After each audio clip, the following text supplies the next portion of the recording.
Okay, I had to restart the recording, just because some stuff on my end.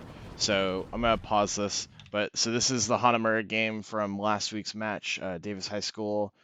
Um, so one of the biggest problems that we've talked about in the past is communication's been really hard. We've noticed that like when we're punching up as a team, or when things are not going our way, the communication kind of just stops. And so that's the big problem that we've noticed in terms of the behind the scenes. We're gonna look at probably a more mechanical slash play style objective look at what's going on as well, just to see like what we can improve on besides communication. So Jesse, hopefully you can see my screen. Awesome. Okay, so we're gonna play this out. So I'm gonna put this in half speed while we were loading in, or yeah, half speed while we're loading in. So we didn't really have a comp going into this. I know we decided that we Attackers wanted to incoming in play 30 just what seconds. was comfortable to us. And we have Kyler, who is the Hanzo. So Kyler's a new player on the team. Um, so they don't have the same experience as the rest of the team in terms of like playing as a team. So I think that's something that we'll work around as well. Not to say that they're not a good teammate, just they um, have not got the same NASF experience as the rest of them, right? They haven't played for those several matches in the CSD time bracket. So I think we knew we wanted to play Echo just because Echo's broken, pretty much. Give the Echo a mercy pocket. uh, Hog Sigma was our tank choice to force our way through the point. And then Moira is kind of a standard for us. And I think Kyler only really plays Hanzo. I'm not sure if that's accurate. Behind you! Ah! Behind you! Ah! Behind you! Ah! We got the Behind voice you! line Ah! spam. Going free. Hello. Okay.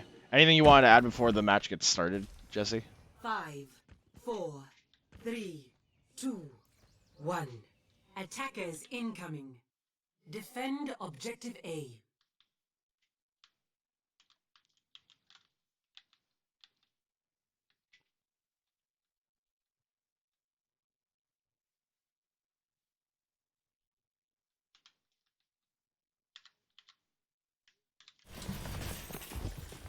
Changing position. I'm Yeah. here. I like this. Okay, so right off the bat, Echo is playing really far back and needs to start taking the space into the window. Because a lot of what we need to do is start opening up the choke for ourselves. Um, the enemy team is staged up on the high ground. High ground's always super crucial because it allows the Sigma to shoot in the window, allows the Sigma to shoot in the choke. Um, there's going to be a lot of spam damage coming from this high ground, which gives us the option to, and I'm going to start using the Epic Pen tool, so let me know if that doesn't show up, gives us the option to run around the side here, right? Because all of the damage is going to start coming from above. This window's covered off, right? So they're starting to have some pretty good map control because they have so many ranges of places that they can shoot from. Is this showing up on your end, Jesse? Cool. Okay. Um, let me delete all that stuff. Moving up.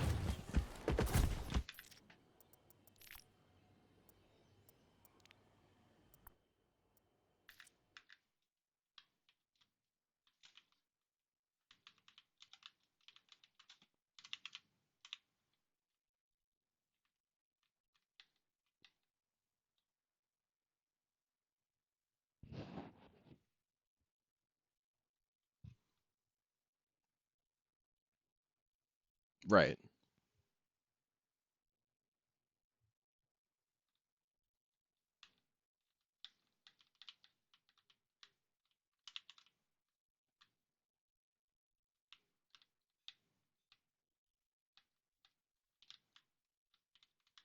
Yeah. I'm gonna play this out now.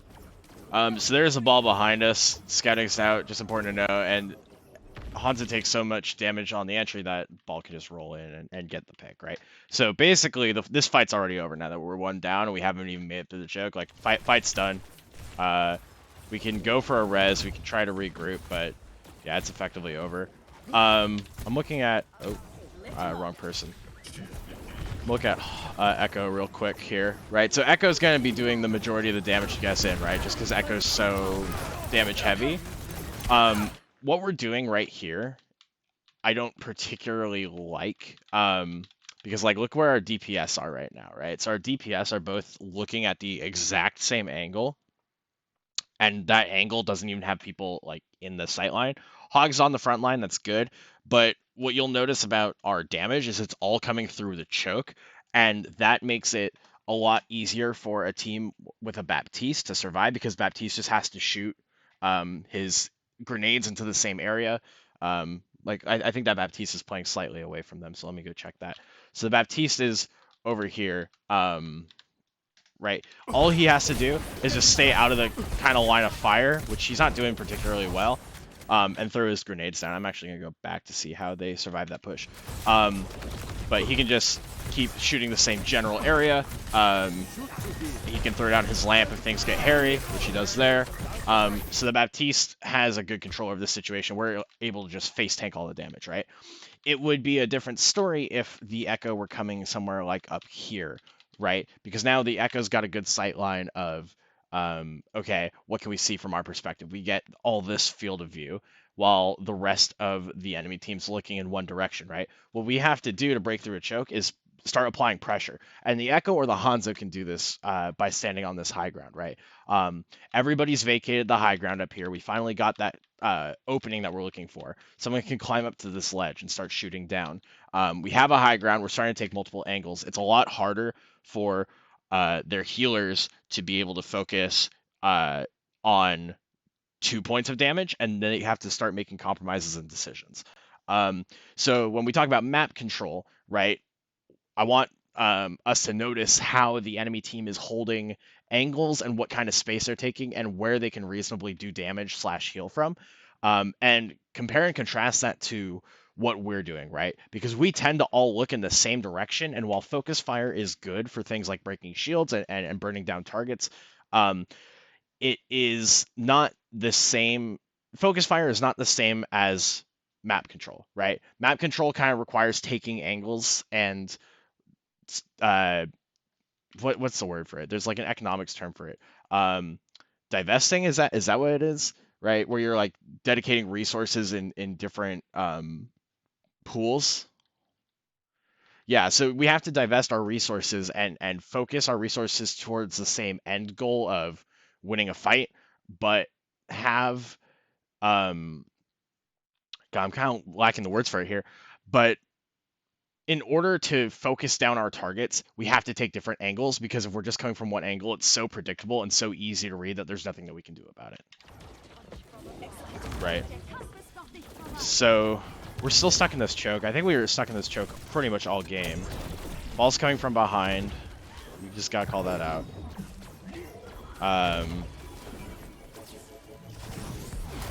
Right, and we're not really doing much about the ball. I like the rock attempt to stun.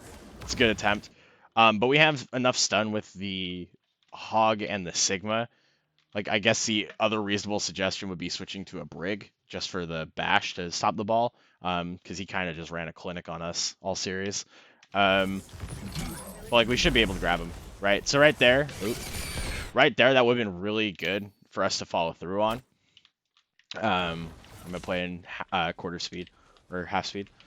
So the ball rolls out, and Sigma is way overextended here, right? Baptiste isn't looking at him.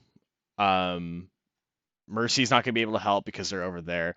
Ash just trying to control the window. This Sigma has pretty much no help besides the ball. And he overextends. The shield gets retracted. Good hook. Pulls him back in. The shield cuts off healing. This is a really good play from our tanks, actually. Like, this Sigma should not reasonably be able to get support. Where is the follow-through, right? Our Echo is up here, still fighting the window, and our Hanzo is back here, kind of has an angle. But the Sigma's able to back out of it, right? So Sigma walks away when we should be able to kill him, and the ball knocks everyone back. Everyone who's doing damage to the Sigma gets knocked back. So the alternatives are to do something like the Hog twist hook, where when you pull a target, you can flick to the left or the right in order to pull the target just slightly off of the axis where you pull them, right? So instead of, let me highlight this. Instead of pulling the Sigma straight, you can pull the Sigma like around to here, this black circle. And if he's there, you can start using like, body blocking techniques. You have this kind of cutoff. The Hanzo will have a better angle on the Sigma. So stuff like that would be a mechanical advantage, right? Just mechanics like that will give us the advantage there.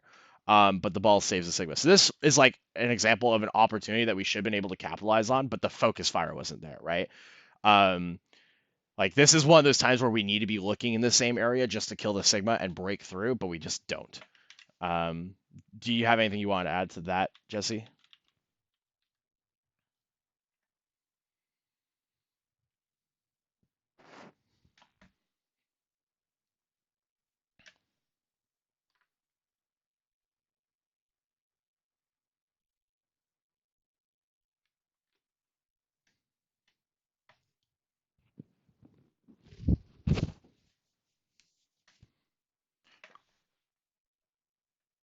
Yeah, just calming the hooks and calming the cooldowns. It's like looking for a hook, uh, or saying like I hooked Sigma, right? Just making sure that everybody's on the same wavelengths that we know to just snap our attention to the Sigma, right? Just heads on a swivel, be ready to change your attention. So that's a really good peel from the ball, and they cut us off, right? So with that mines there, we should just be playing slow. And we do, it seems, like just everybody backs out. We kind of wait out the mines, looking for a hook. Like there's another example of it where we hook and the echo gets caught. I just want to see where people are looking, right? Because like these hooks have been pretty good. So use the E. All right here. So the echo gets pulled in. Where are we looking, right? So if I go through everyone, Hanzo's playing really far back. Hanzo doesn't have an angle on anything besides that small room doorway. The amount of damage that you're going to be able to put through is not high.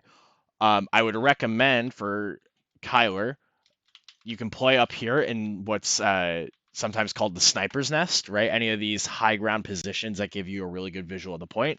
So sniper's nest on Hanamura is here. This would be a really good area to just shoot through, because even though you're looking at the same direction as the rest of your team into this point, the difference is from their perspective. Let me clear that arrow. For the enemy team, they have to direct our attention to two spots, right? Either this low ground unit where a lot of the damage is coming from the hog, or up to you. So you can just peek around this corner. You can pre-fire your shots as Hanzo. It's a different angle, even though you're looking at the same part of the map. It's a different angle, and that's enough to like keep them distracted. But here you're playing really far away and really safe. And safe isn't always bad, but in this circumstance, like you're not going to be able to get much damage in at all. So the Hanzo positioning needs some work. If I go to the Echo perspective, I'm just going to come back a little bit.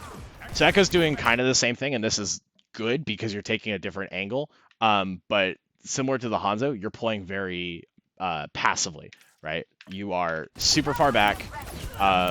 Right there, you don't have any angle. Like, you're not going to get anything done shooting from that tiny window. Here's a little bit more better because you're pushing in. But your Mercy should really be sticking with you, right? There's no real reason for you to take that Mega. Damage boost should almost always, and actually I'm going to go to the Mercy perspective.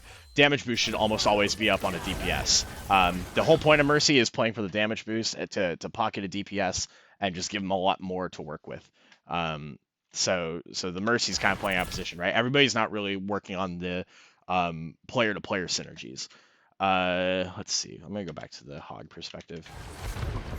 Adaptive circuits engaged. Okay, so they picked the Hanzo out. Hanzo. Okay, so Hog just gets melted, despite the double pocket. The Dragon Flex comes out early, but I don't really care about that because it's Echo. Right? So they just wipe us all. And they take us to the spawn doors. At this point, Echo, you just need to get inside. Yeah, don't even try to contest that. You're basically in a 1v6. So they've used a few ults, and we're starting to get to our first round of ults. So now we're going to get to a point where like we can use everything.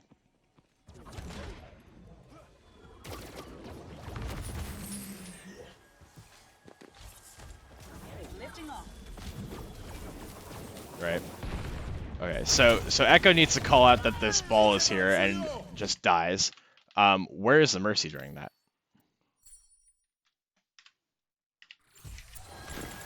All right, Mercy's pocketing the Hog.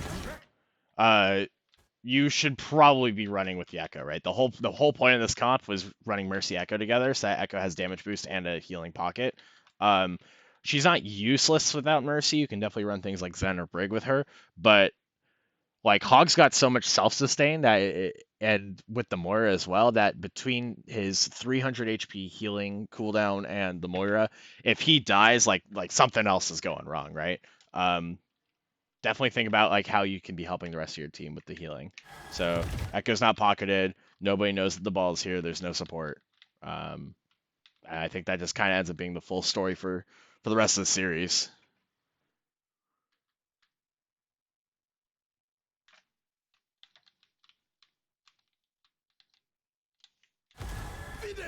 Yeah. Yeah, we're one down, and they've started doing window, right? Like they're just starting to cycle their ults at this point because what kicked off the last fight, right? Mine started it, then they committed Flux, then they committed Echo Duplicate. So they committed 3 ults, making sure that we wouldn't go through the choke. Now we're one down. They're committing another ult, and they're almost back to mines. They'll have Valkyrie for the next fight. And depending on how much work this Ashe does, like she'll probably get Bob after the mines. So at this point, we're getting to a place where they're gonna keep cycling their ults and keep outpacing us, and we have to make a decision to do something, right? Because we're coming up on 6 ults. Like we have 6 ults in that top right corner. We just need to start thinking about how we're gonna use them and not just pop them all at once. Uh, that's a good play from the ball of just booping people forward. So with ball, you just have to be attentive. I think. Do you have your shift? Okay. Yeah, like not much that you could have done there besides be healed a little bit more, but shift in those circumstances, shifting windows big, helps your team get out. It's almost like a second shield to an extent. But yeah, we should just be fully backing out at this point because we know they're gonna push us, and there's nothing we're gonna be able to do. They're just farming ult. I don't know why they use mines here, other than because they can.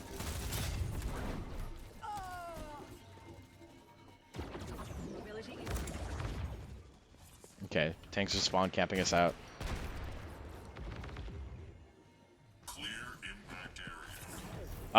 Good patience, waiting for the rest of the team. Like that's just a very basic thing, but it's one that we don't see a lot of. And I hope we can see more of. So that's good patience from Kyler right there. Not going in.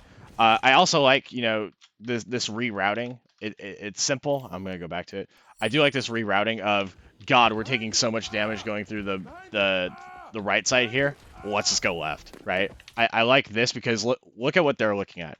Right, Sigma's fully okay. Well, Sigma sees targets. Sigma is fully expecting the team to just run it down mid. The Ashe is expecting the same thing pretty much, and instead, like even though we're split here, like people are making decisions that are good, right? If we're taking too much damage coming through the main route, and it's failed us several times, like let's just go left. Let's just go left through the building, and that way there's no chance of us taking damage until we get to the main courtyard where we're gonna take damage no matter what, right?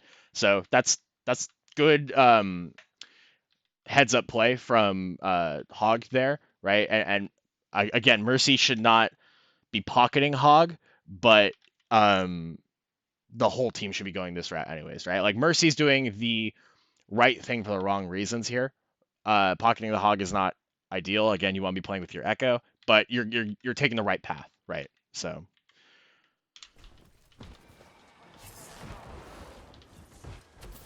Because now look at what your health pool's at, right? Like, are you using E? Oh, you should not need to use E there. There's no reason to use that cooldown there. And the reason that there's no reason to use that cooldown there is look at where you get. You're coming out of ramen right here.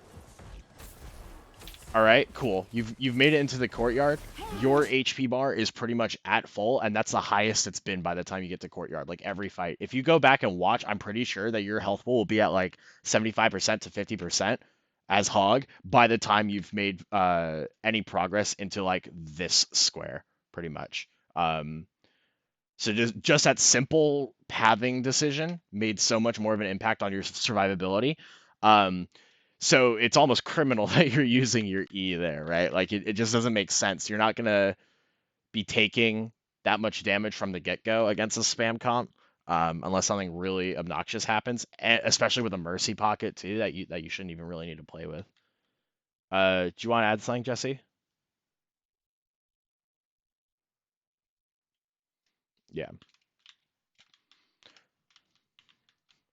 Yeah, so this is good, right? Like this is what we should have been doing from the get-go, and this is what I was talking about earlier. Is okay now. Mercy's pocketing Echo, good. Mercy's popping Valk. We're starting with an ult, right? We're in an even 6v6 situation, and we're starting to have the ult advantage here because all they have is Valkyrie because they've just been trying to style on us all game.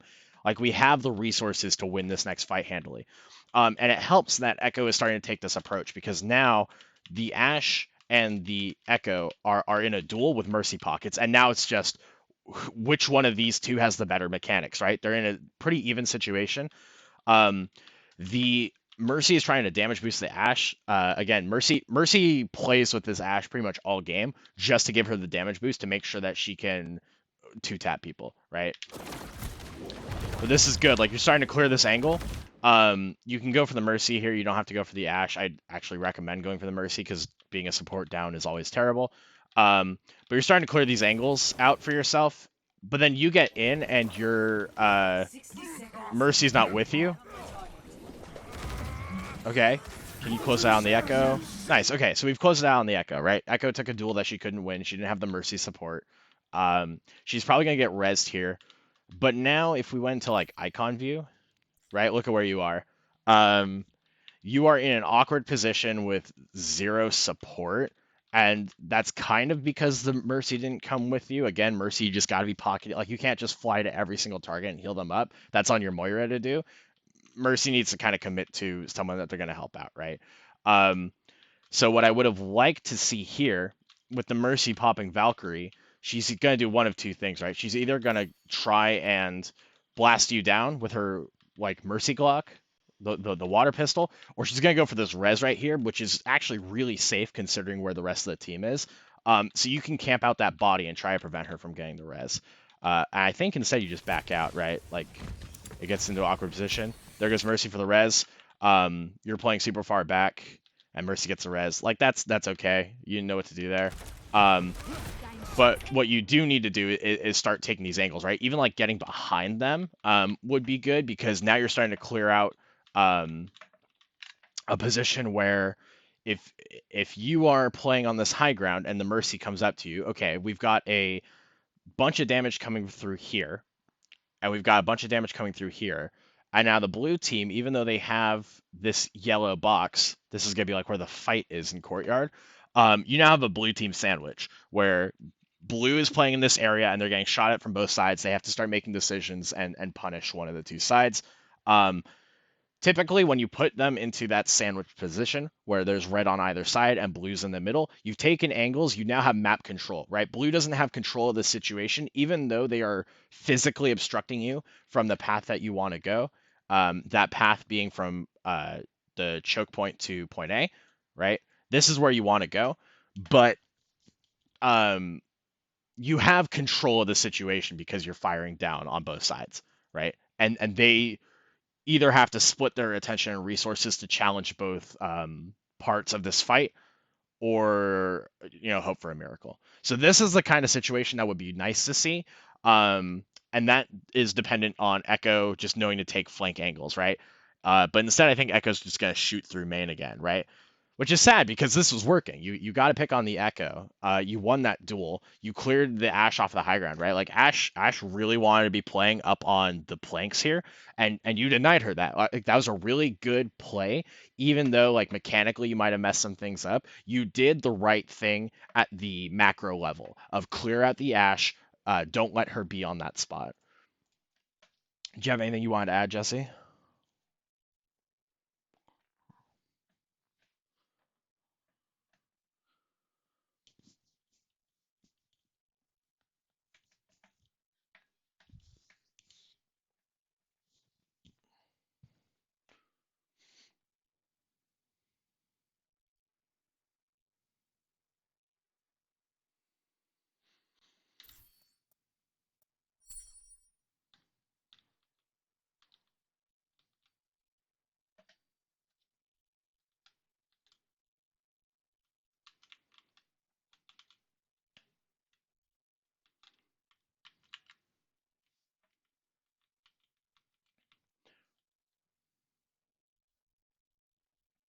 Yeah.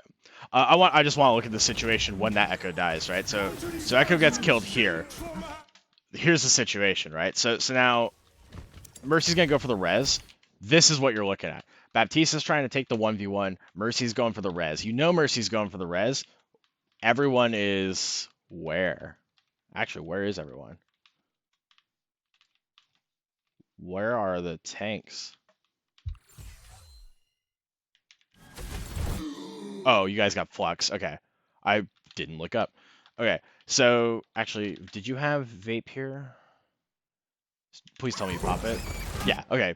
Oh, that's unfortunate. Okay, so you get stunned out of your heal. But that, I mean, that's the right time to use a heal, right? You're down to 100. You need to mitigate some damage. Um, right? We got Roadhog Sandwich in the middle of the other two blue tanks. And Moira just needs to be closer up and playing with that, right? I don't know if Moira fades out of the flux. I kind of want to watch the flux just so I know the context of what's going on. Okay.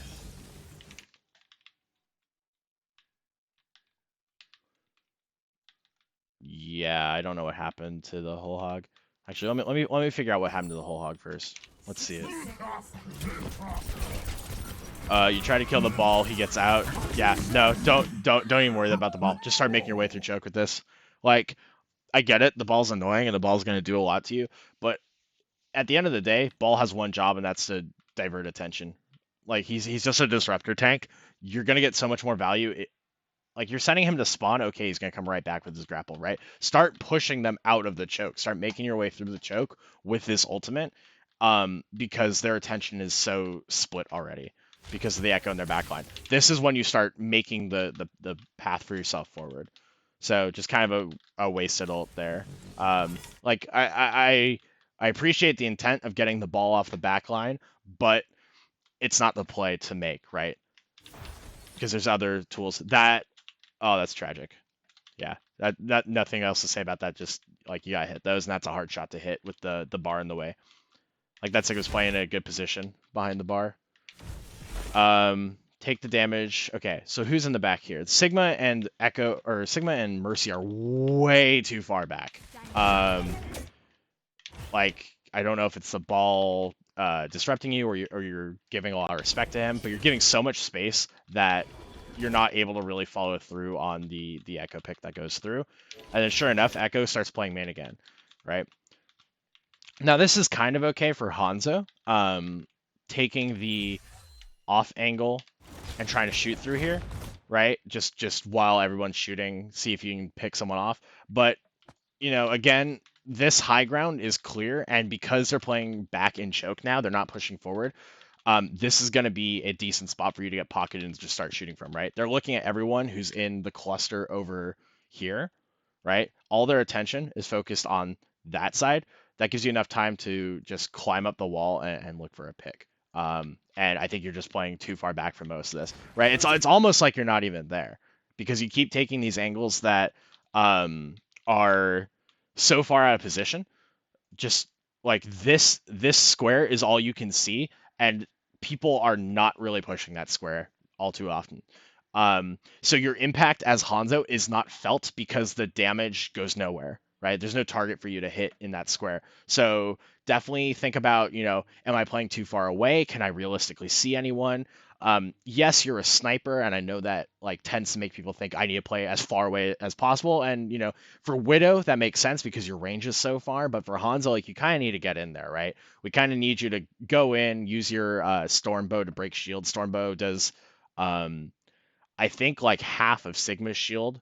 Just if you hit E and you just empty your shots as fast as possible, like you're doing now, into the Sigma shield. I'm in the wrong mode. Empty them as fast as possible in the Sigma shield. It just goes down. It just melts. Good hook on the Baptiste. Something else you could do here is you could use the dragons and split them off. So we're looking from your perspective right now. We can see like, okay, they're here, they're here. Obviously, you can only see the Baptiste, but you might have a good idea like, okay, they're playing in this general area. I am gonna shoot, you know, down the middle, and try to split them off because at least the Baptiste can't retreat, right? Or even just shooting it down mid so your team can run alongside the dragons. Something to cut off the team. Hanzo ult is really hard to use if you're not going to combo it with something else. especially at like Ari low. Good res. Okay, so let's see this dragons actually. All right, that's why I watch it. What do you see here that makes you want to use it? Okay, so a good idea would have been communicating. That sounds really stupid. A good idea would have been to communicate with your Sigma that they were going to go for the ult. Something that you can do is when Sigma ults, right? Say ulting, I've grabbed, like I got 2, I got 3. All right, let's look at that, right? He got these 2. While they're up in the air, they have 0 movement along the horizontal plane. Like they cannot move in that 2D space, besides like maybe a couple of inches. And when they hit the ground, they're stunned for a little bit, so they can't even move. A good idea is using the upwards lift animation while Sigma is trying to raise people up into the air. Just shoot the dragons. Just shoot the dragons where you know they're going to land, right? Because they're going to land basically where they got picked up from. And so when the Sigma is ulting, this is again one of those things that should have been relayed to the rest of the team. I'm ulting, got 2. This is when you know, and you can shoot these dragons from wherever because they go through walls. This is when you know, okay, I'm going to shoot the dragon. I'm just going to make a little dragon here. That's a terrible dragon, but there he is, right? I'm going to shoot the dragon, and it's going to go right through the middle, right? It's going to go right where they're going to land. I shoot it through the courtyard. They land the dragon. They take 50% of their HP pool of damage when they slam onto the ground, and the rest just gets demolished by Hanzo ult. So knowing that these kinds of things work in your favor, combining those ults, that would have been a great opening. But instead, you know what happens is they get slammed to the ground, and they get pretty much healed up, right? Not a whole lot happens there. It also sucks that we're trying to commit to pushing through these mines because we just get blasted by them. And at this point, some people are running through. Oh, I just noticed that dragons actually killed the Sigma. That's not bad. So you're like here, you're focusing down that hamster. And we finally, with 30 seconds left, made it onto the point. Roadhog. What happened there? How did you get hooked?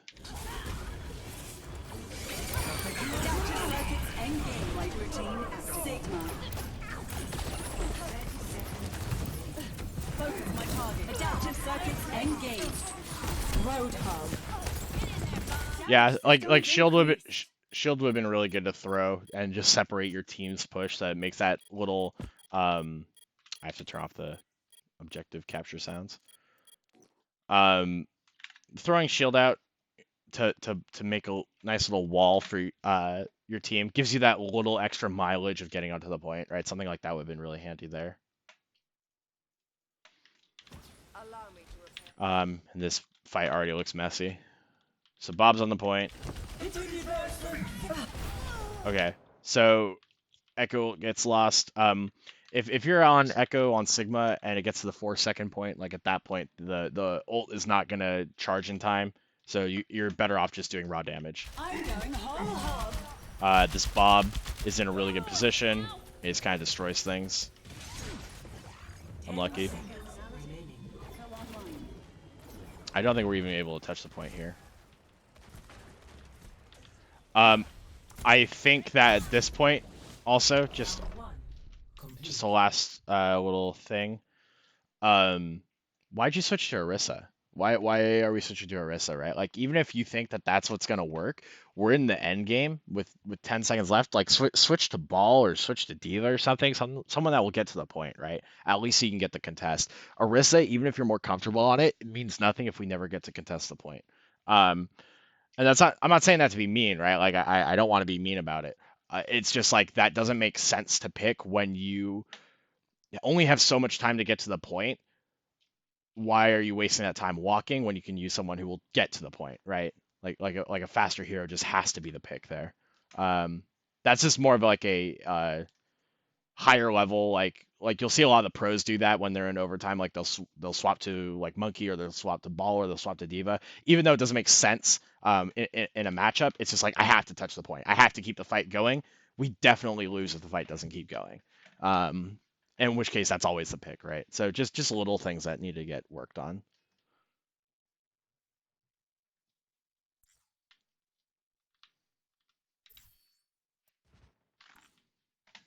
Initiating match.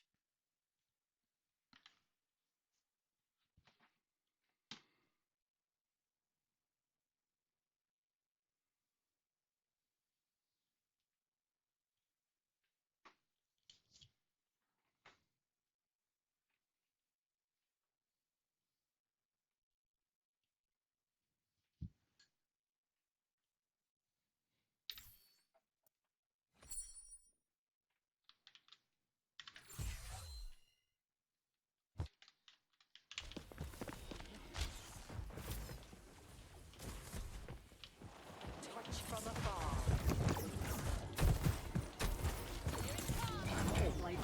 Helden sterben nicht.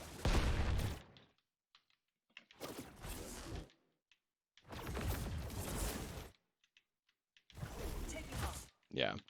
I think what needed to happen personally, if you want to go from a composition perspective, I think we spent so much time playing the Mercy with everyone who wasn't a DPS that's like Mercy is no longer getting the same value that we want her to, because she's playing with the team. She can only focus one target at a time. Um, so like you either pocket the DPS and trust in the other support to heal up the tanks and keep them alive, or if you're gonna play with the tanks, you play a different hero, right? Mercy heals on a tank just is not the move because it's so little help to them, as opposed to someone like Brig, where you can use something like the Inspire ability when you're hitting targets, and you automatically get like a Lucio aura around you.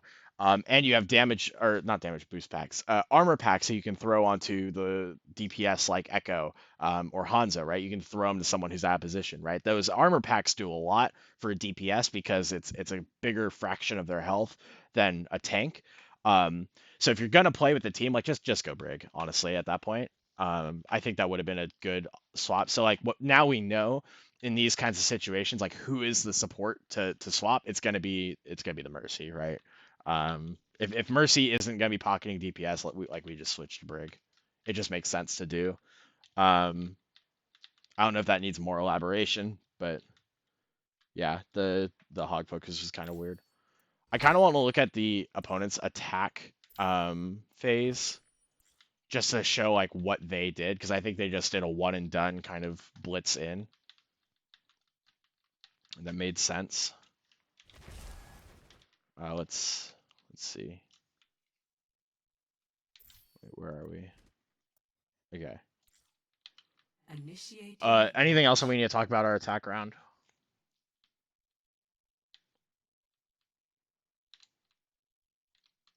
Okay. All right. So let's look at this next round. I'm gonna skip a little bit more. Okay. Initiating match.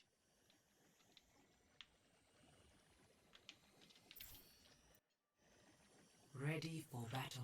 We went with the Bastion in the defense rounds both Attackers maps, I incoming think. in 30 And that, seconds. that that's something I want to talk about too, is the Bastion positioning. We just didn't do a good job of that. I think because we just didn't know where to play, right? It goes back to that whole thing of map control, where we need to take angles, we need to be able to make sure we have visual on where people are going to be running through, just stuff like that, right? So I think this was communicated actually, that okay, we're gonna place the Bastion up on the planks here, Five, and that's a good position, 4, right? Like 3, 2, if I 1. Attackers cool, okay, incoming. Bastion setup. Let me go to Bastion's Defend perspective. objective A. Um, cool. What does Bastion see here, right? Bastion sees the left side flank of courtyard. Um, Pretty much he sees the choke that they have to run through, and if needed, he can flick to the right side here. And if someone tries to push through the top part here, either like a Pharah or an Echo or a Hansa, someone squishy, uh, if they push that, that's death for them, right? As long as the Bastion sees it. So this is a really good position um, for the Bastion to place. I really think he needs a shield right from the Sigma. Hopefully Sigma gives him a shield. There we go. Cool. What's up?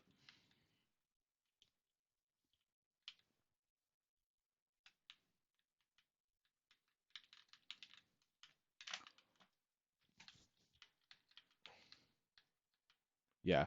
Yeah, like let's see. The couple of angles that you can get on this shield right here, like you can maybe hit his shoulder right there. But you can't hit him from this perspective. Like that's a decent shield right there.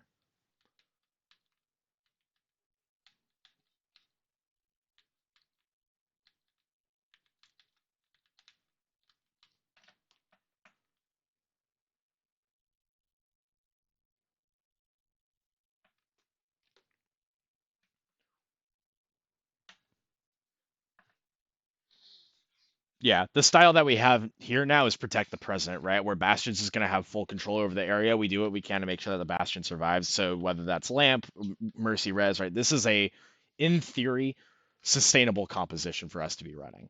Um, I just also want to note, like from here, what does the enemy see, right? Like the enemy sees this Bastion up here. They don't see the Bastion until they get into his sight line. So there's no way for them to really respond to that other than backing out. So just looking at this choke is good. Like that's a good setup, right? I'm not gonna nitpick over the shield too much, like about how it's exposed underneath, but like that shield's gonna go for sure, but it's a good shield. Um, Having Mercy play semi-protected is always good. Um, yeah, this is okay, right? All in all, the one thing I will say about this composition is the player who I think is the most hurt by this composition right now is the Reinhardt. Um, if only because while he does have the most durable shield in the game, Reinhardt's value is only shield botting the Bastion, right? Maybe that works for us. Maybe we just really need that Reinhardt shield. But the issue is Ryan has an effective range of I think it's like 5 meters or something. So basically like this red line is his hammer swing. Um, and that's 85 damage per hit. Like Ryan just needs to get in there and do damage. He requires close combat situations, and while we're here, we're never going to be putting Ryan in a close combat situation, right? His only value comes from uh the fire strike, which doesn't always hit against a highly mobile comp like they're running with the tracer ball. Um, and from shielding the Bastion, right? So someone who would work in this situation is someone like Orisa.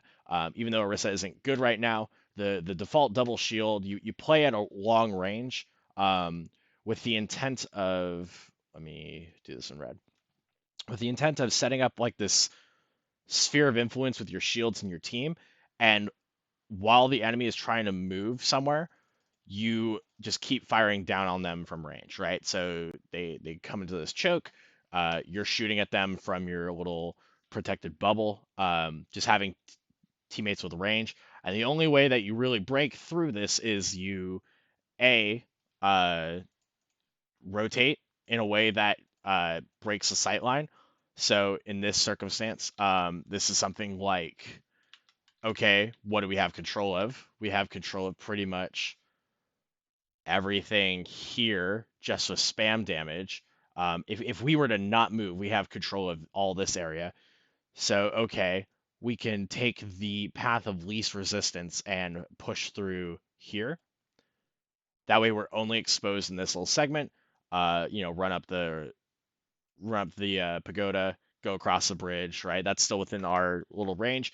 So that's one counter is just taking really good paths around the situation.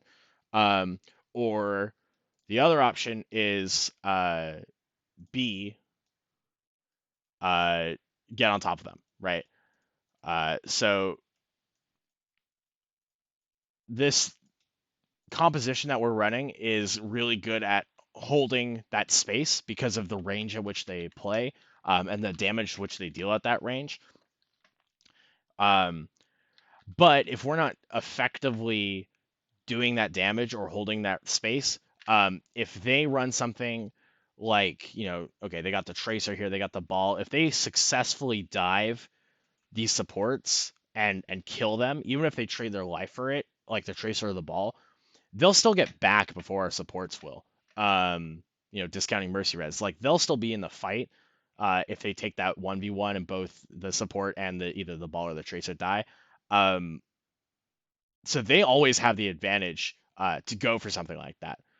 Besides, feeding ult charge, if it works out and they get a support right away, then they've almost guaranteed themselves that point.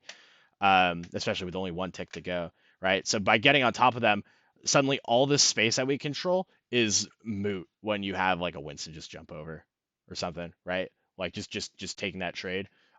Obviously a Winston jumping like that, you're gonna get shot down by the Sigma and the Bastions. That's kind of feeding, but another alternative is right if they're running like an Echo, they can get on top of Pagoda or something, right? Just some path that makes sense for them to take an angle on top of you, right?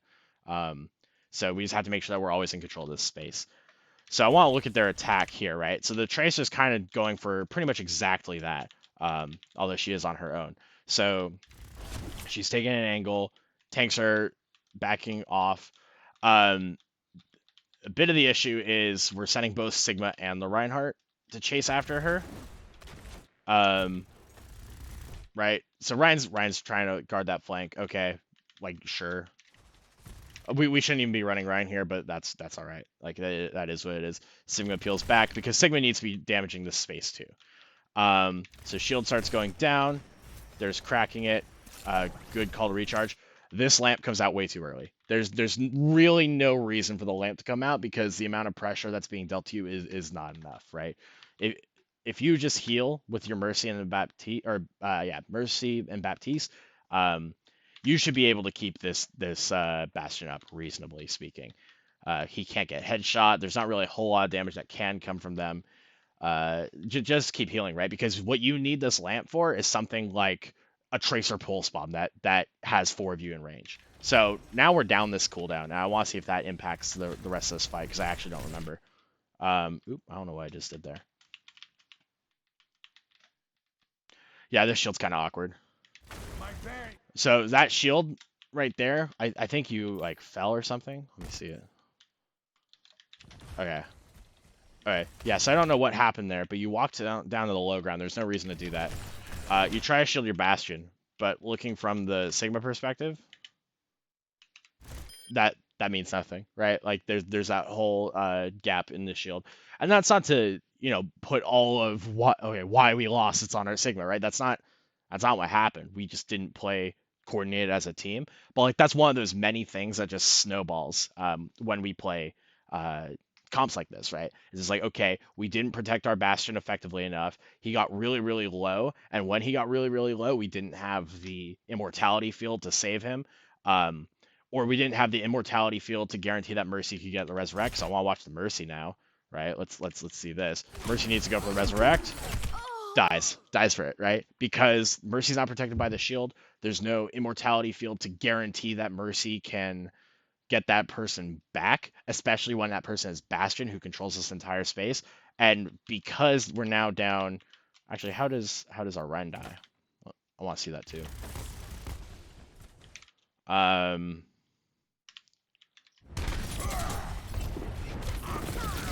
Alright.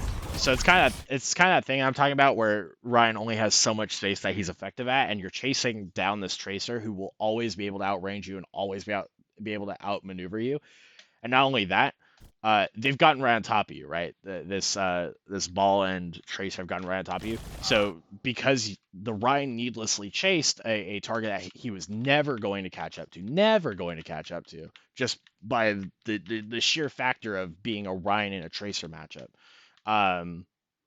We lost a shield, right? We lost a shield who could have protected the Mercy, just because he went on that hungry flank.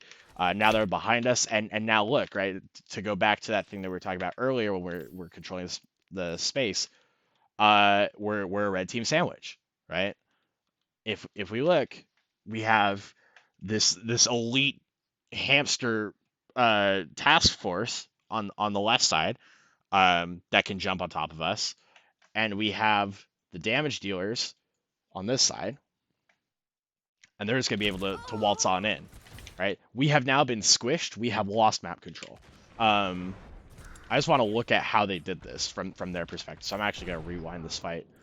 Ready for battle. Ready for battle. Let me just go through. Is there anything else just before we go into the attacker side of it? 5, 4, 3, 2, 1. Attackers incoming. Let me check it. Defend objective A. Yeah, so how does the ball get through? 1. Yeah, Ready for battle. yeah. I'm gonna play that in slow mo just so people can see it. Defend objective A. Alright, not that slow mo, but right. So ball is stupid. I'll say it. I love Hamster, but he gets to do things like this. So by being in the third person view, this ball now knows exactly what we're doing, right? Without even really needing to expose himself. Because I know you see like the edge of him right here, and you start firing because he just overextends. But even without that overextension, ball just knows everything. He's like, okay, cool. They're on the high ground, and now this ball can start making. I'm sure this ball's the one doing it too, because this tank player was really good. Um, the ball can now relay to the rest of the team. Okay, they're on high ground. We can't push through main. We have to think of a strategy to get around this, right? So now they know the situation, and he's gonna think of a way in. So Tracer goes on that flank, right? Like he's told the Tracer to go on the flank, and while Tracer's pulling attention, the ball goes on a nice little G-force adventure over here. Takes some damage, gets into the back line, does ball things. Gets the health pack. Ball always likes to play for health packs. Okay, awesome. Do you see how this ball has done option A now? Right? We talked about what needs to happen to circumvent this kind of spam composition. The ball did exactly that. Ball took a path that just went all the way around, and because he's ball, he does it in way more time than anyone else. And so he probably originally wanted to go for booping people off the high ground into the main, just to disrupt the supports, but he found an even juicier target with the Reinhardt, right? So ball did pretty much option A, where he and Tracer took opposite ends, and then the rest of the team starts playing in this main choke. I don't know why the Sigma challenges this. Like Sigma reasonably shouldn't be able to get away with it. But our Sigma's out of position, doesn't have a way of shielding, doesn't have a way of shifting the Bastion, and so what are we aiming at there? Okay, so you start shooting the shield. Okay, good, needs to happen. Threat is eliminated, and now we're not in a position where we can really hold, right? And I don't know where Kyler is actually. Where's Kyler? Yeah, Kyler's trying to come back to help instead of holding forward. I don't know why we're going up there. I feel like the reasoning was probably I'm gonna go up here and get around and behind them. I want to harass their backline. Okay, good. Reaper wants to harass the backline. Their backline is now our front line, right? Like just jump, just jump and take them out, right? There's no reason to take the long way around. It's now Reaper's out of the fight pretty much. Just that it's not an ideal situation. Uh, they push through. We're just split, right? Like it's a bunch of um not rational decisions that end up getting us killed, and a bunch of preemptive cooldowns that end up being used and snowball into a bigger disaster, right? Like the intent was good, we just played that composition kind of poorly. I think it's because we didn't communicate, right? I think it all comes back to we didn't discuss what the needs were of this composition. We didn't discuss the targets. We had a vague idea of how we wanted to approach this, but we didn't execute it correctly.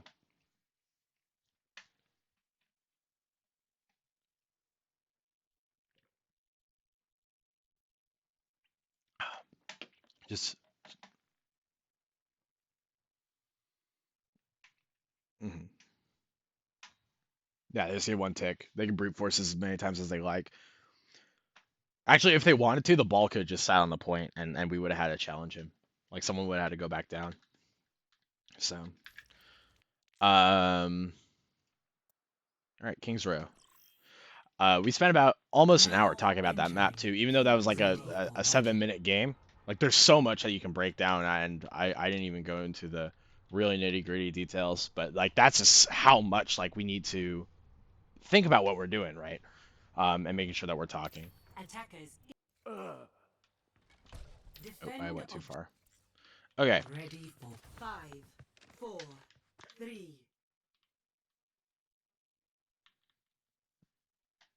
Yeah.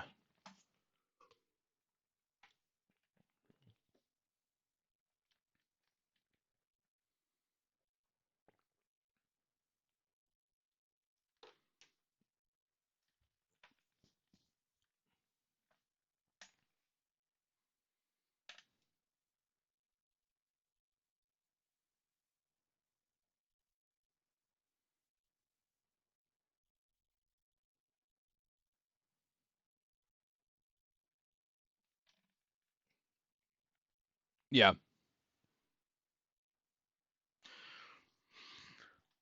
I was watching this during the meeting. I just had it open in another window. So I was able to keep eyes on it, and I think it was a lot of comfort picks. Like you were saying, because this looks more familiar to me, right? We're running the brawl style tanks. We're running the young bastion stuff like that. Um, okay, so let's talk about this defense then. I already don't. I already don't like this. And it's not because of the comp per se. Like the comp's fine. Um, actually, Kyler has a decent angle here. Like this is the kind of stuff that we want to see more of, right? Is taking these angles and being able to have a bit more map control. I think the Widow does see you though. Actually, who's a Widow kill right off the 2, bat? 1. Attackers incoming. Defend objective A. Okay, yeah, you just need to move. Yeah, like that angle isn't bad. You just gave away your position by shooting at the Widow, and you stood still for her, right? Nothing more than that. So just get more comfortable on Hanzo, work on the mechanics a bit. Otherwise, this kind of stuff happens. But like in theory, that's fine. Just we need to play that better. What I don't like about this is the Bastion is holding this right. And it almost comes into like the same situation as we saw before. We're like, okay, um, actually, which one of these is Bastion? Uh, where's Bastion? Show me the Bastion. Cool. Right? What can the Bastion see? Okay, Bastion can shoot at Widow. Bastion can see the back side of Ryan. But like, what's Bastion really gonna control here? You're gonna control this rectangle, pretty much the same size as Ryan's shield, right? You just control this choke. You are so close to the enemy choke. And we are not even controlling that choke with Ryan, right? Like it would be another story if we were playing up here and had more. Oh, I'm not on Epic Pen. If we were playing up here with the Reinhardt and could swing, at least we have the threat of damage coming through um, to deal with that. But right here, like where you're sitting, if they see you, which they're about to once they stop this rotation, this is also a clean rotation for them. Like they're all in perfect formation. If they just run on top of you, you are super dead, right? Bastion just gets run over. It doesn't matter how much damage you're putting out. So a better place to play as Bastion, right? If you really want to control that choke, you can play somewhere like here, where you're at least like kind of protected, and you can just shoot into main to do your Bastion things. You can see them if they try to push through Hotel, do Bastion things, or playing this area right here and staying around the statue. And if you're in trouble, you can just drop out while your healer's there, or have a healer play up here with you.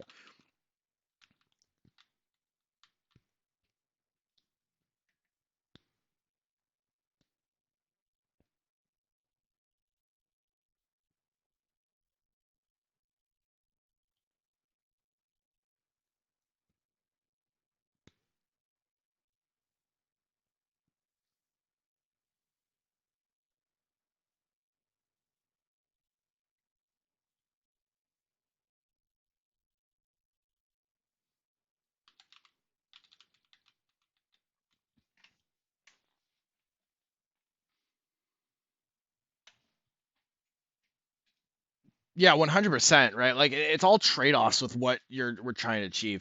Like if you play the Bastion here, yes, you have a lot more options for where to shoot, right? You have that left side of the statue, you have right side of the statue. You're going to control pretty much the same space as you normally would when they go through choke. Um, because let's be honest, if they get to choke, they're pushing through it, right? There's nothing controlling the choke point. They just have to push around, and you also control the hotel. The one downside of this is because you don't have a Sigma or someone to play with, or a counter sniper. That Widow kills you, right? So like Jesse's saying, you do a little less in terms of impact if you play on this back corner ledge here. Um, but you see the main push. You have a full visual point for the most part. If they run through the choke, you can shoot that. If they run through here, you can shoot that. And the Widow won't be able to do anything to you unless she plays right there, at which point you reposition, right? Bastion is all about knowing what positions to take and knowing what angles that you need to control. Um, and just running it down mid is not the way to do that, right? Um,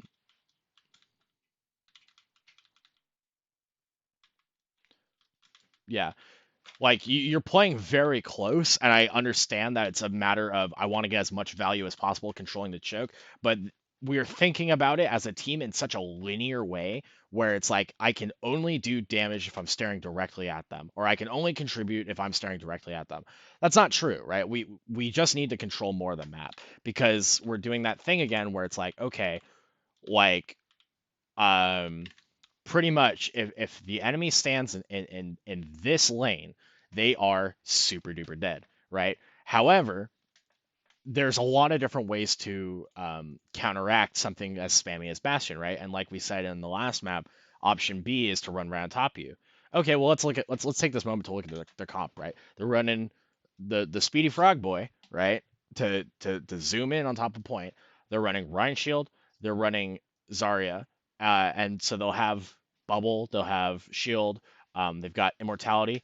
They can just run it down mid, get on top of you, and by the time your Ryan is able to start doing real damage to say, no, please don't hurt my Bastion, your Bastion's already taking damage from them.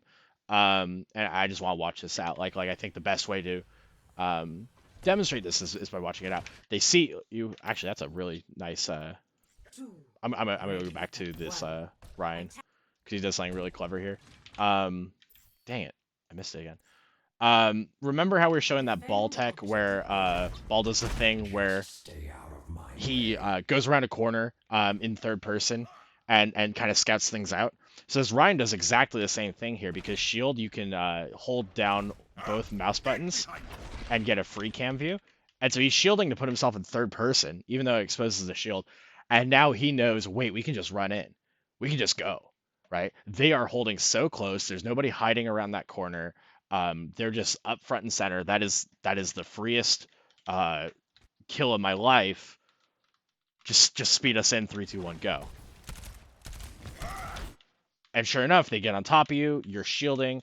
They use their cooldowns very well, like the bubble to take minimal damage. Like look at where they are, right? They are in a spot where I'm sure by our logic, like they should have been dead with the damage that's coming through. Look at their health pool.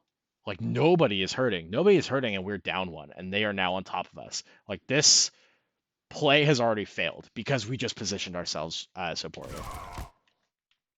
Good bubble. Or I, I think it was a little bit too early, or it just popped, but that would have been able to save him. Sebastian gets melted. We're down both damage dealers.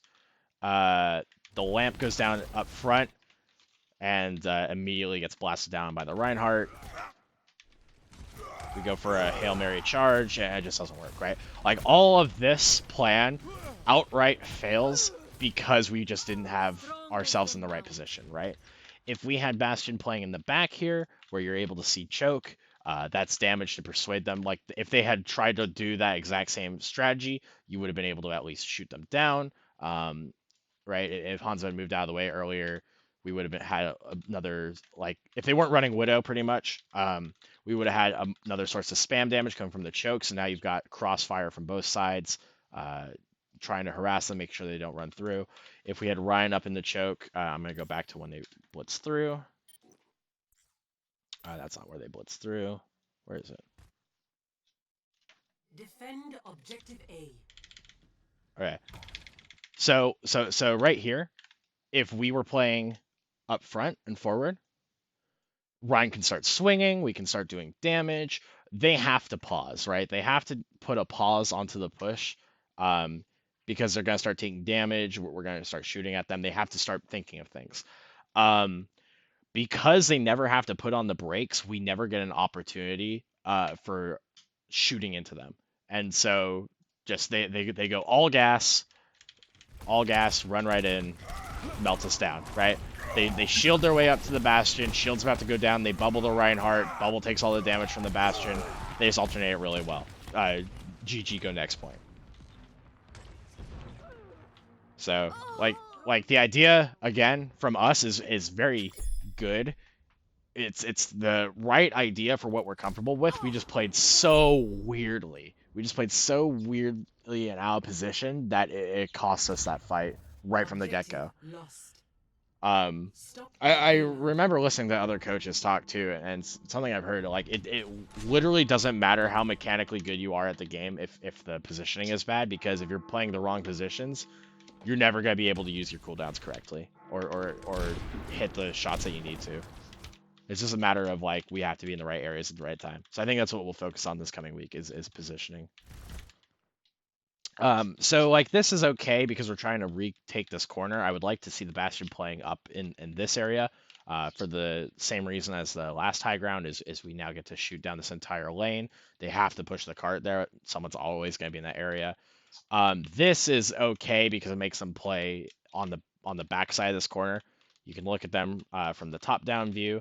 They're going to start hugging the wall because Bastion can only see this. So they have to start playing around that top part of the curve. Right, so just watch how they kind of pace themselves out. They're playing around the corner. They're using cooldowns. Zarya goes really down low, but like they see the Bastion. Bastion's in a position where he controls the corner, right? And this is what we're talking about with map control, right? Because our Bastion is in this position, now all of this is ours. And they can no longer play there, right? They are no longer allowed to play there because they have no reasonable way of getting on top of this guy right here. And now they have to run into the bookstore. So it's just like one simple position does so much for us, and now we can start swinging on the corner, right? You can pocket the Rhine. You gave up the position to kind of reshape the angle. That's fine, but you need to again communicate that because now you're left in the open. I think you die here. Yeah, Reaper just pushes on you. He's in a blind spot. You don't have a Reinhardt protecting you. You're just playing away from the team, right? And now that threat is gone. And remember how we were saying, okay, they are only going to play on this side. Like, this is all they can play. They're going to start taking this side, too, because we have no control over it. And they're going to start running up to that line. Right? If you just watch, now all the space is theirs. And remember where they couldn't go earlier? Now they're there. How do we miss that shatter? I'm playing half speed, right? Actually, let me go back to the Bastion perspective just to show this for the rest of the team, right? Like, this is good. You almost get that Zarya. You're playing a good angle. You're like, okay, I need to control more space. Good idea, right? Good idea. But I think you just don't see the Reaper. I think you just focus so hard on what's in front of you that you don't see the Reaper. And that's rough. And because your Ryan's trying to bail you out a little too late, Ryan leaves your team in a susceptible position. Like, do you see how it all snowballs, right? Bastion mispositioned, Bastion gets killed, Ryan reacts way too late, and that gets the rest of the team killed because Ryan tried to commit to something that was already over, right? So we just have to make better decisions. I just want to watch this from the Ryan perspective. Ryan sees that, okay, Reaper's pushing in, I gotta kill him. He goes way too far out, like he's already lost out on what he's set to do, right? He needed to be protecting the Bastion. He didn't protect the Bastion. Okay, now he needs to be protecting the team. He ain't protecting the team, right? Really good lamp, like split-second lamp that keeps your team at least somewhat up.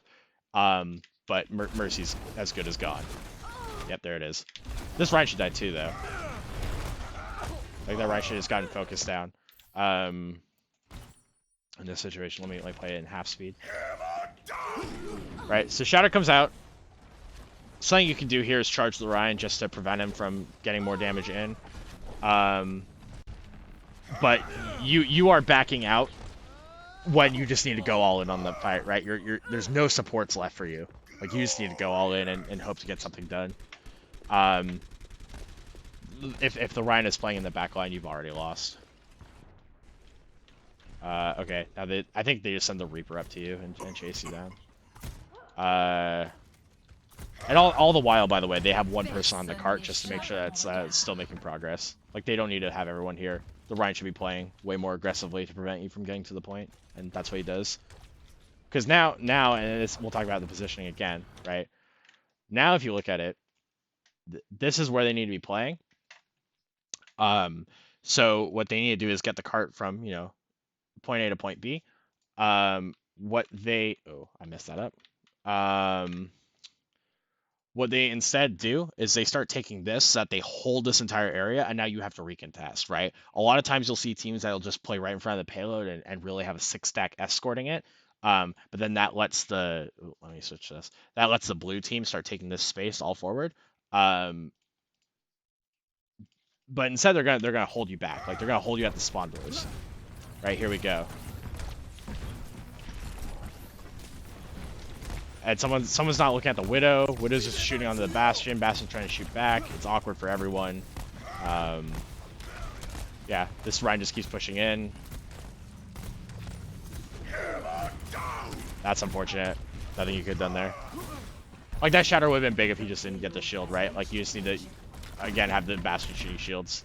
Let's actually look back at this. Right? Bastion shooting shield, Bastion shooting shield, Bastion shooting what you can see. Gets a kill.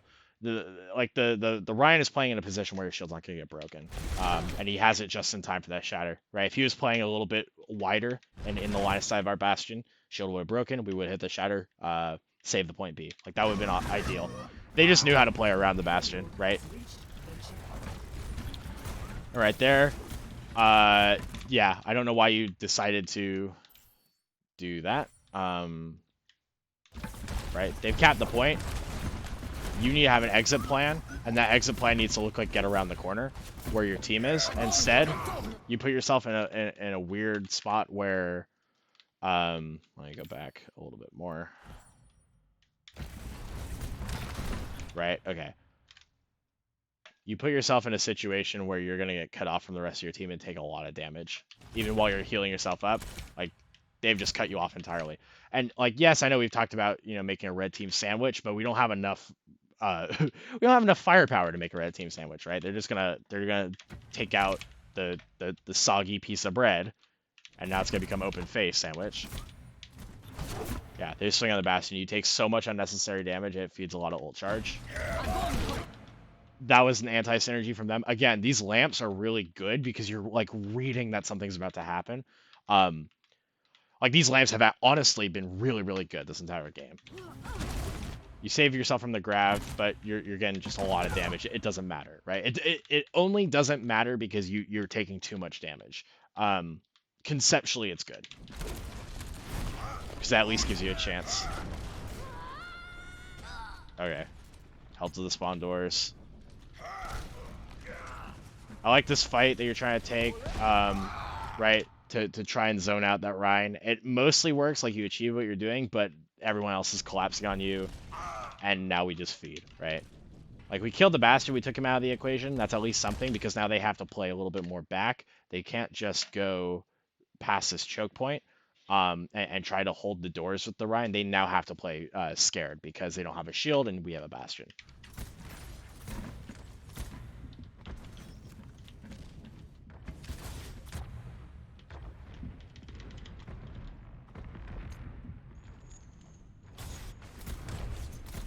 Oh, here's an example. Here's an example, actually. I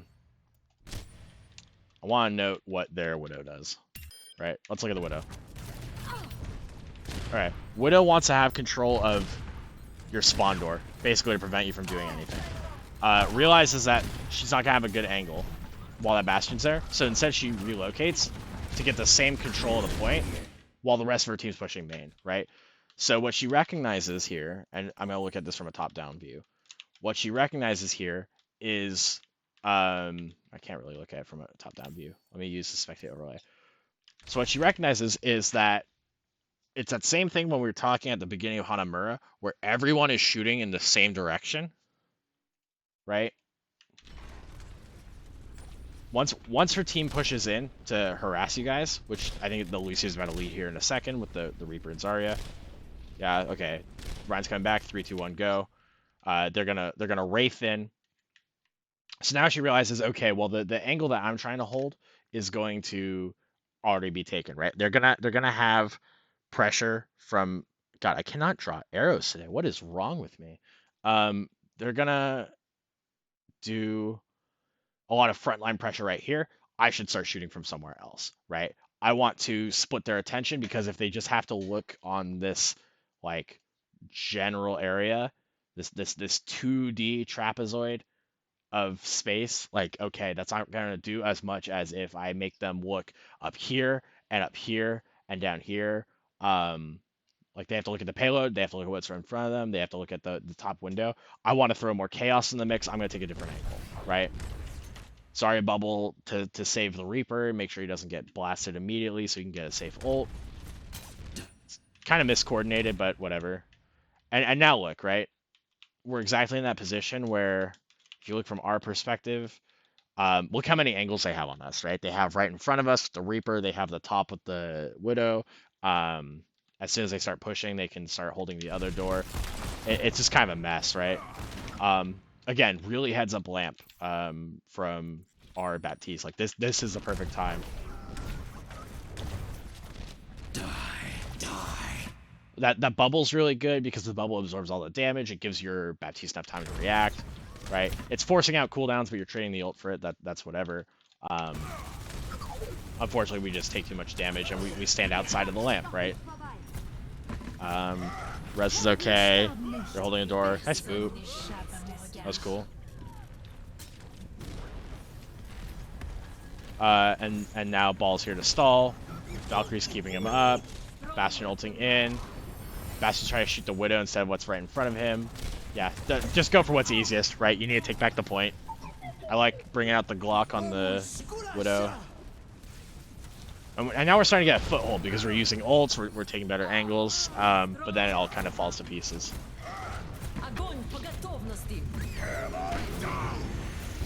Right. Good grab, nobody to follow up, right? If there's no follow-up on a good grab, it makes it a bad grab.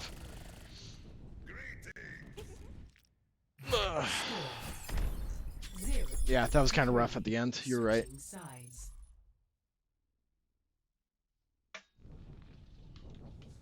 Initiating match.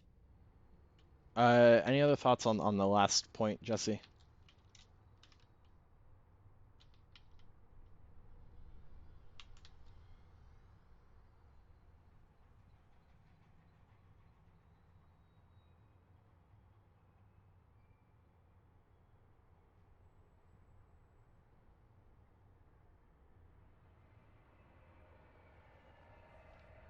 Ready for battle. Yeah.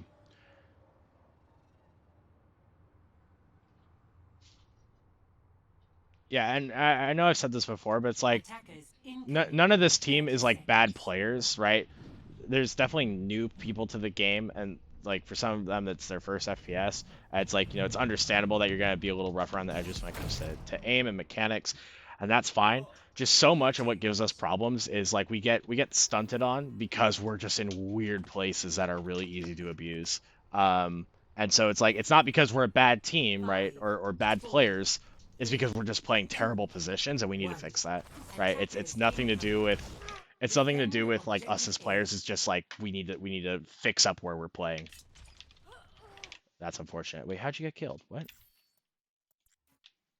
Ready for battle. Okay, yeah. So they're anticipating this high ground Widow because they did the exact same thing, right? Like, actually, I think they see it too. And you're just playing outside the heal spot of like the what is this? Like this arch is the healing zone. You're playing just outside of it because that's how the spawn works. There's like no entry zone, a little bit of feet, and then the healing zone. And this hamster knows that he can abuse it like that. This hamster very clearly knows how this game works. And so he's just ready to abuse that. He knows that there's gonna be a Widow up there. He sees it. He's ready to block for his team. So that's a good heads up play and something that we should remember if we ever want to play ball in the future. Just like, okay, can we actually camp out that top part? Um, yeah. So he just got a really good read on it. I like that we tried to do the same thing as they did. I don't even think we knew that they were doing this the first time around, but we all start pushing like a unit. We're not running it down mid by the bus where we might take damage. We're taking the long way around in order to not take damage until we get to the choke. Right. This is gonna be the line where we start taking damage. This is good positioning. Right. This is a good rotation of we're gonna go around so we don't take as much damage as possible going in. Now, of course, they've got a ball on our backside, and they've got Genji on the flank, so like that is gonna be some damage, and because ball boops us in, we're starting this fight a little bit earlier than we'd like. Great hook, um, ball gets pushed out, and now we're starting to take some weird fights, right? Moira's trying to do some DPS on the Genji, almost works. We commit the lamp because there's not enough support on the front line. Just lots of weird stuff going on. We keep getting booped in and harassed, and yeah. So this is again another snowball thing. Moira's taking the duel on the Genji. There's not enough healing on the front line. Baptiste has to do all the healing. Baptiste doesn't have a great self heal. Baptiste dies, right? Let's play this in quarter speed, right? So good hook. These hooks have been pretty good all game actually. They just need more follow through. So shooting shield, break that up. Good. Moira is playing so far back that she can't heal the team, and meanwhile, it's like this is not great because you're way outside your healing range, and I know there's Genji on the flank, but you shouldn't have to be the one to deal with it. Where's our Baptiste in this chaos? Actually, I cannot see him. Baptiste is frontlining. Baptiste is now in front of the shield, taking all the face tank damage from this Reaper, using immortality to save the push. Right? That's like another bad position. We're in front of the shield, so suddenly our Baptiste goes down to 40 HP. Okay, we're getting some healing back, right? We should have used the healing to continue the push. Or we should have pushed with healing so we didn't have to use cooldowns. Again, you step in front of the shield, right? So all that health that you just got back goes down to 0. And that Reaper brings you down because you're standing in front of the shield. The shield gets broken. We're wasting the shield because we don't push through. Slam comes out and kills you, right? And the Discord on Rhine just means that the Reaper does so much damage. And also, because they're playing Reaper, right? They're playing Reaper up close and in your face because that's how you're supposed to play him, right? He's such a close-range combat character. Look at how they're taking this choke, right? Let me go back. Do they play Orion? No, they don't play Orion. But they don't need to, I suppose. Right, look at how they play this choke compared to us.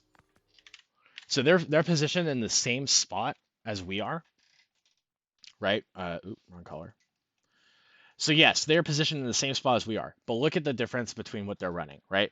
They have a Zen who needs to play far back, close enough to heal the team and close enough to throw discords on the people, but far enough that he doesn't get jumped immediately. They're playing Sigma, who can throw up shield, but also can shoot this range, so Sigma can do damage into the choke. They're playing Genji to get some flank damage, and they're putting Reaper on the close combat side of things, right around the corner. Plus the ball is in. So the ball disrupts them, pushes people in. Now they start pushing forward. So now look at how much pressure is on this front line, right? They have a bunch of people shooting into the choke, and while it is people shooting in the same direction, it's the only direction we can come from, so it makes sense. And this Ryan is caught out. There's no one to heal him. This kind of sucks for Ryan.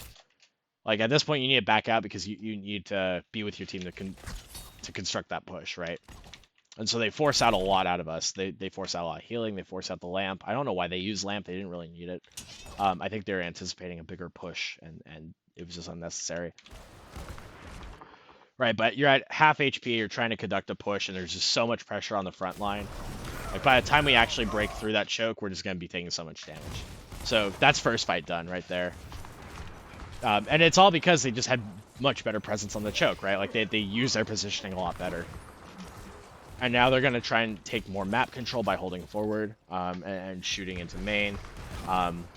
Getting a little greedy with the Genji and the Reaper, but like at this point, if we just coordinate and push something, it'll be fine, right? Like if we just all grouped up with the Rhine to push, it'd be okay. And ball just keeps camping out our Widow. Like we should just stop taking that high ground because the ball keeps abusing it. Right there, Ryan was playing out with without his team. I'm just gonna go back to it, right? right? So everyone's back in that hotel room, right? Your healers, everyone.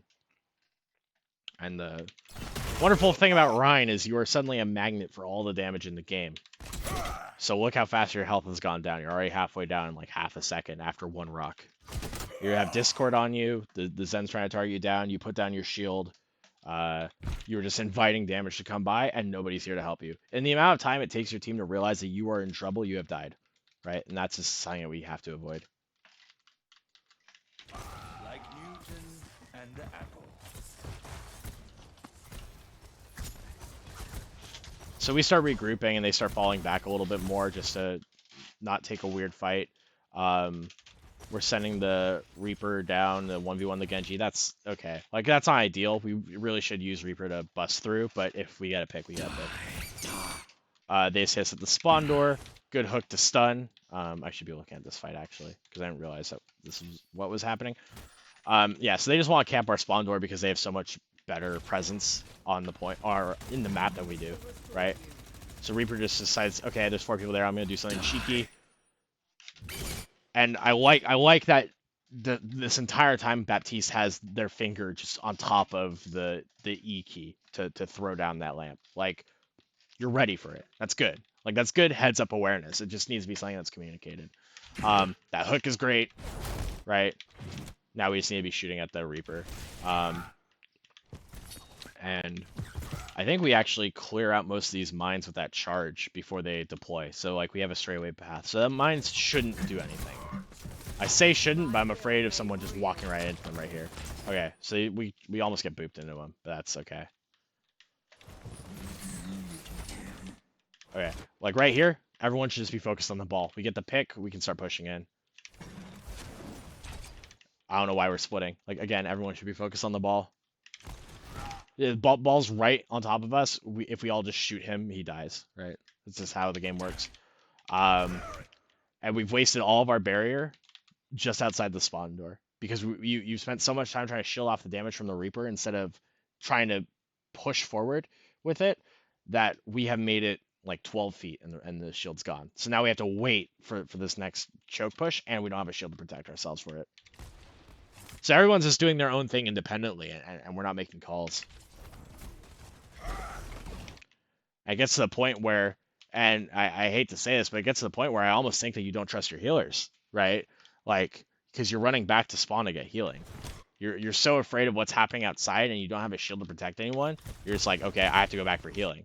Let your healers get the ult charge, dude. Like, I guess they have their ults, but like, let them heal you. Let them do their job.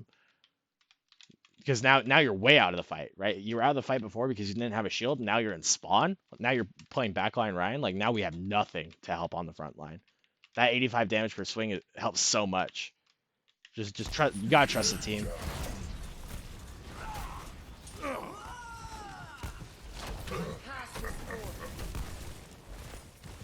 Yeah, shield botting up us is not gonna help us in. Like, the Reaper's starting to make moves, right? Reaper's trying to do the right thing of push forward, but we need to do it as a team, right? We just keep dying one by one. Every 15 seconds, like another member of our team dies. They ult us out. That we should just be backing up for that. We're playing a 4v2 right here. Yeah, we just gotta get out of that. I don't know why we even stay there. Now they're just wasting ults. Yeah, they're really wasting ults. Good lamp again. Good pin. I really like that pin out. I do want to talk about that. I like how. Okay, so I don't know if this was intentional or not, but here's one of those things that's like you're doing your job, right? You hear the blade, you kind of recognize, okay, blade is probably going to attack our backline if you don't even just like see it out right now. You're looking at it more. Okay. So you recognize blades coming out, you know who the likely target is of the backline, and you just throw a charge at. You're like, I gotta protect my healers no matter what. And you get him, right? Like, that is good. That is heads-up awareness at its finest. Nothing feels worse than being a blading Genji and then just getting taken out by a giant German man charging out of nowhere, right? That sucks as Genji. So, like, that's a good, I have to protect my team kind of situation. Now, of course, shield doesn't help against blade, but you should also shield the rest of the damage. The lamp was good here too. Okay, and now we're gonna try to fight this back, right? We're now even. We're down a tank, but they're down their Genji. We're gonna try to push this in, I suppose. Come on. So everyone's playing in the beam, but the Discord orbs so much, and Ryan went just too far back again. Ryan went back for healing instead of trusting the healers. They throw out the mines again. Shatter clears a bunch of them. We hook the Hammond shields, right? It's just like we're losing so much control because everybody's trying to react to what the last person's doing. Like, oh, we shattered, but we can't go in, right? But we hear shatter and we think, oh, make a push. We see the ball gets a slam, and like we really just need to shoot the ball, but nobody's thinking about it, right? Everybody's thinking about doing their own thing. Because like Reaper, if Reaper had stayed there and waited for the ball to come back through, instead of teleporting, like we shot, like I really don't know what else there is to say besides like we just keep responding to what our teammates are doing, and instead of actually just communicating it and having a plan. Does that make sense? Like, I don't know. How do you feel about it, Jesse?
Yeah.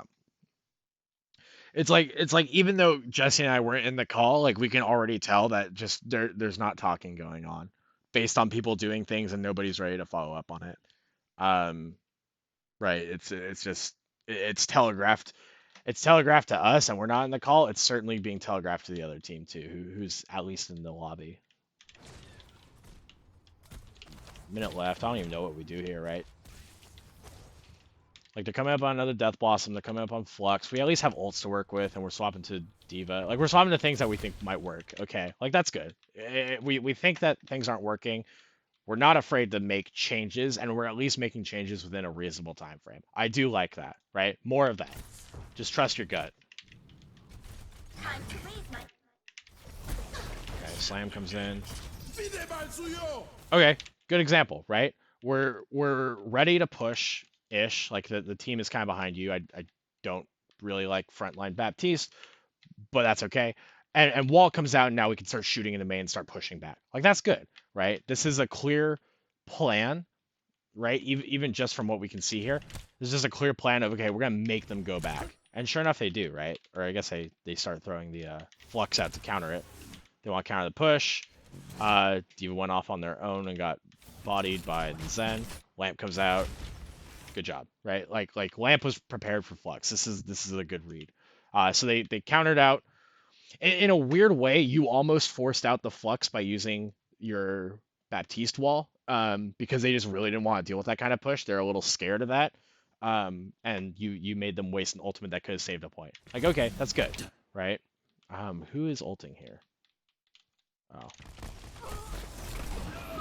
Okay, you force out the lamp and you kill the Zen. Another decent trade. So now we have advantage, but we just get rolled again by damage. Right, I want to go back on that actually. Right, so what do we need more of from this situation? Okay, so when this comes out, the team should be ready to shoot through it, right? And instead, the team is playing super far back. This is a misposition. I think you jumped the gun on the wall. It's the right idea, and I think the team was ready to go along with it. They just weren't ready to execute, right? Just because of like, look how far back they are. Roadhog's not going to do much damage even through the amped wall at that range. D.Va makes a good decision of jumping the Zen. Look how far out of position this Zen is, right? This Zen is half HP-ish away from his team. Nobody can help him here. At this point, focus the Zen first. And you do that, but you take a lot of damage on the entry. You need your Reaper to help you out, right? The Baptiste is now focused on healing the Zen. And I don't know why the Reaper backs out of this, because that would have been a perfect time to jump in and kill the Zen. Instead, we had to trade the D.Va for that. Another like kind of jump the gun ultimate. You saw 3 and you went for the ult, but like you're not even doing damage to that Hanzo. You're so far out of range. Just getting a little bit closer would have done a lot. Like you kill the Zen, that's cool, but you get a headshot. Just a lot of that situation was knowing how heroes interact and knowing like, you know, how far does my death blossom hit, right? That's just one of those things where like you need to play the game a little bit more to recognize the ranges of stuff. We're taking so much damage on the back line that it just doesn't matter, right? Decent plan, just we didn't execute, we didn't communicate it. Alright, good opening. I don't like that they mined us there. We're down a healer.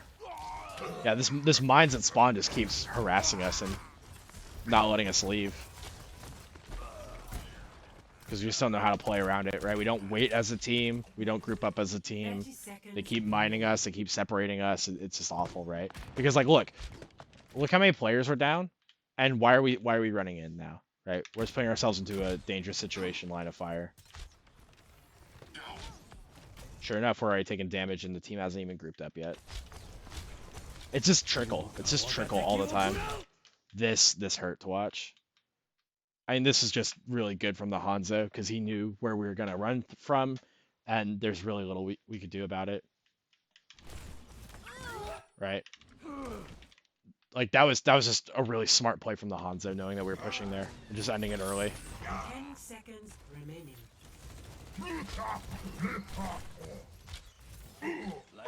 Yeah. I think that's it, right? So what would we say are the major lessons to take away from this match, I think, Jesse?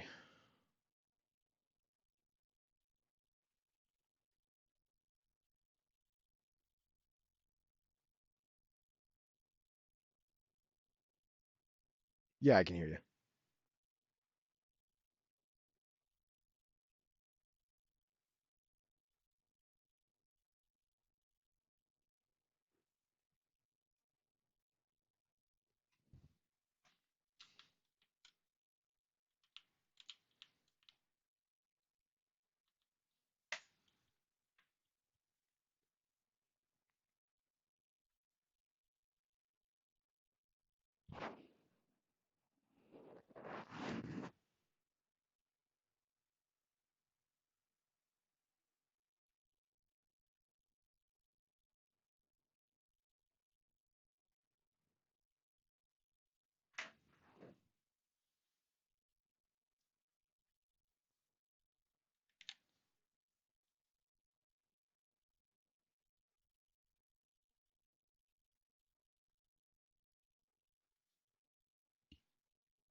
Yeah. Yeah, I think just, you know, we spend so much time stressing about a plan, and like thinking about, okay, what comp do we need? I think we're thinking too far ahead of ourselves at this point, because like we're thinking about, oh, I need to switch to this because this isn't working, right? Um, which like at the higher levels of gameplay may be true, but for the time being, like we're not even grouping up, right? We're not even grouping up. It's so impossibly hard to coordinate a push when 3 of us are going in and one of us is doing something else on their own.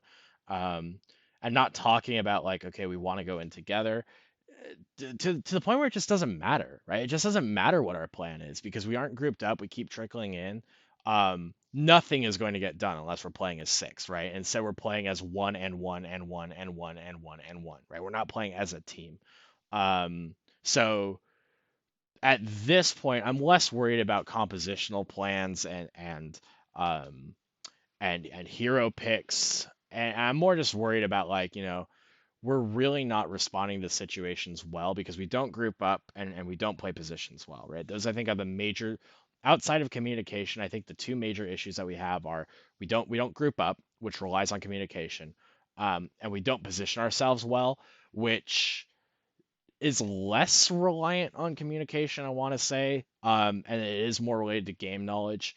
But even still, it's all a matter of coordination, right? It's all a matter of just knowing what we want to control. So I think when we go into the next few weeks of practice, I think that's just what we need to start focusing on is how do we group up as six? How do we push together? How do we take space? How do we make working areas for ourselves? I think that's just all the fundamentals of what's going wrong with our play is just what needs to be what needs to be corrected. Now, like I don't want to be all doom and gloom here though. Like there's a lot of situations where we are doing things correctly, right? The lamps are good.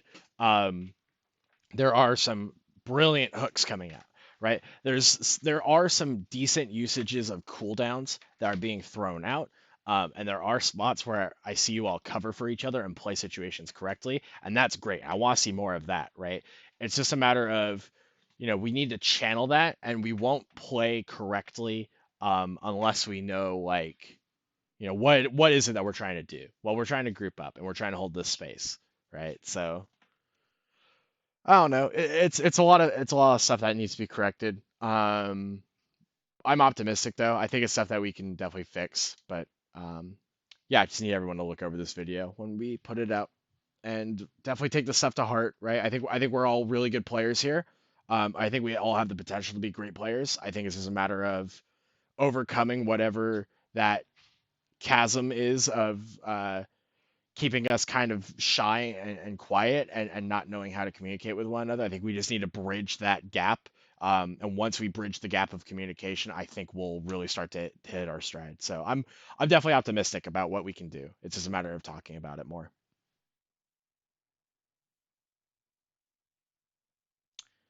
I think with that, we'll stop the recording. Anything you want to add?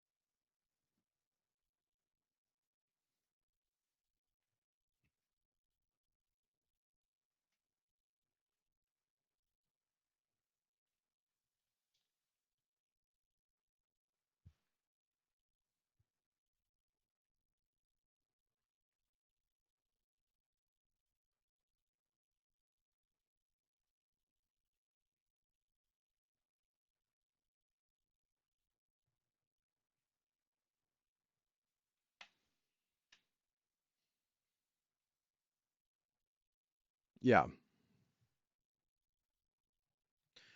Yep.